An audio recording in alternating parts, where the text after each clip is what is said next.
Lakad-lakad. Yan daw ang sabi ni Archie. Para ma-exercise. Namnamin daw ang sariwang hangin sa kabukiran. At habang naglalakad, iniisip ni Archie ang kanyang girlfriend. Dahil hindi na niya ito nakikita. Dahil nasa Zamboanga siya, ang kanyang girlfriend, at siya naman ay nasa Davao.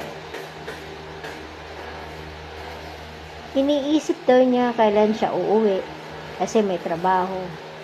Pero syempre, pipiliin niya muna trabaho. And then, magkikita rin sila pag uwi niya. Miss na ni Archie ang kanyang girlfriend. Kaya dinadaan na lang niya sa lakad-lakad, trabaho-trabaho, lakad-lakad, namnamin na sariwang hangin sa kabukiran. Dahil kung iisipin niya daw, lalo niyang mamimiss. Kahit miss na niya. Lakad lang, lakad. Enjoy ang paglalakad sa kabukiran.